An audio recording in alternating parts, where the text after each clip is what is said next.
शाम ढल रही थी। भैरवपुर गांव की गलियां धुंध और सन्नाटे में डूबी हुई थीं। दूर कहीं कोई कुत्ता भौंका और सन्नाटा और भी गहरा हो गया। गांव के छोर पर एक पुरानी रहस्यमय हवेली थी, राय हवेली। कौन रहता था वहां, किसी को नहीं पता।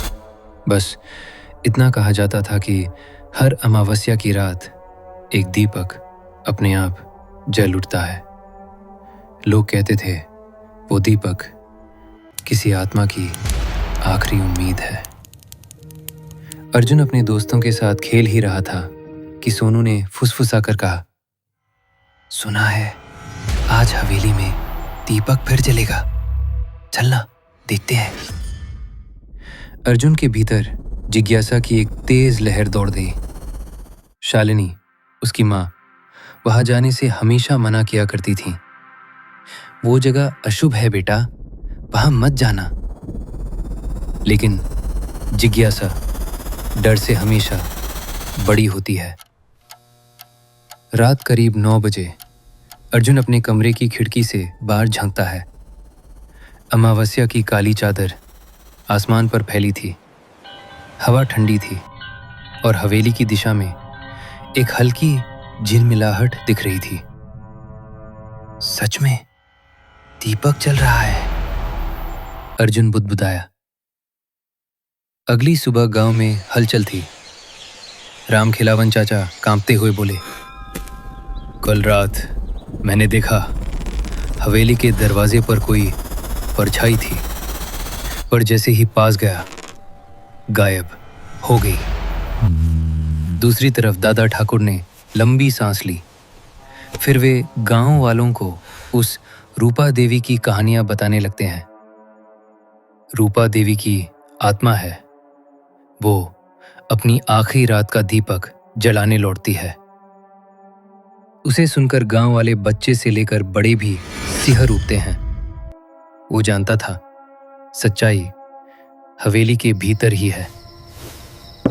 रात होते ही वो टॉर्च और अपना पुराना कैमरा लेकर निकल पड़ा।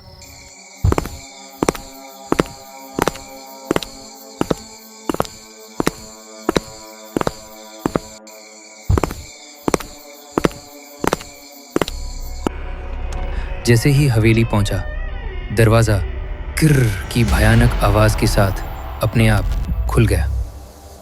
अंदर धूल से भरी दीवारें, टूटी तस्वीरें और जाले, लेकिन एक चीज अब भी चमक रही थी। दीपक के पास एक पुरानी डायरी पड़ी थी। उस पर लिखा था, मैं रूपा, इस हवेली की आखिरी मालकिन। अगर कोई ये डायरी पढ़े तो जान ले कि मैं निर्दोष थी। अर्जुन के हाथ कांप गए। डायरी में आगे लिखा था, मेरे पति की हत्या का झूठा इल्जाम लगा। मैंने खुद को हवेली में बंद कर लिया और हर अमावस्या एक दीपक जलाकर भगवान से न्याय मांगा। जब तक सच्चाई सामने नहीं आएगी, मेरी आत्मा मुक्त नहीं होगी। उसी पल तेज ठंडी हवा चली, दीपक झिलमिला उठा और पीछे से धीमी फुसफुसाहट। कौन है मेरी डायरी पढ़ने वाला? अर्जुन धीरे से मुड़ा। वहां एक धुंधली परछाई खड़ी थी। सफेद साड़ी, लंबा घूंघट और खोई हुई आंखें। तुम रूपा देवी हो? हाँ। आवाज हवा जैसी टूटती हुई। और तुम वो पहले इंसान हो जिसने मेरी आखिरी अमावस्या का दीपक देखा। अर्जुन डर गया, पर आत्मा बोली, डर मत बच्चे, मैं बस सच्चाई चाहती हूँ। कौन सी सच्चाई? अर्जुन ने हिम्मत करके पूछा। मेरे पति की मौत का राज हवेली के नीचे है। अर्जुन नीचे तहखाने में गया।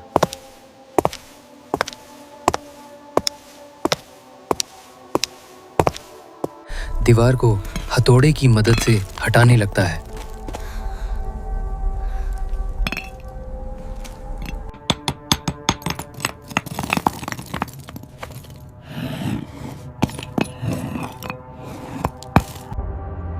जहां दीवार के पीछे पुराने कंकाल और दस्तावेज पड़े थे, अर्जुन उस दस्तावेज को पढ़ने लगता है। दस्तावेजों में लिखा था, गांव के कुछ बड़े लोगों ने रूपा देवी पर झूठा इल्जाम लगाकर उसे मार दिया था। अगली सुबह अर्जुन ने वो सबूत दादा ठाकुर को दिखाता है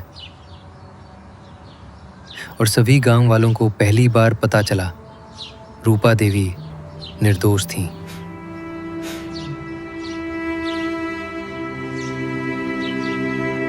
रात को हवेली फिर चमकी। इस बार दीपक खुद नहीं जला, अर्जुन ने जलाया। हवा में एक हल्की मीठी खुशबू फैली, जैसे किसी ने धीमे से कहा, धन्यवाद। और फिर हवेली की ओर उठती एक चमक। रूपा देवी की आत्मा आखिरकार मुक्त हो गई।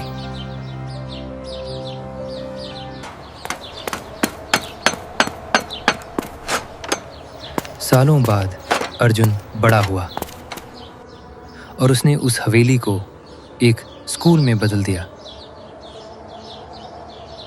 आज भी हर अमावस्या की रात वहां एक दीपक जलाया जाता है। लोग कहते हैं वो दीपक नहीं, रूपा देवी की आत्मा का आशीर्वाद है।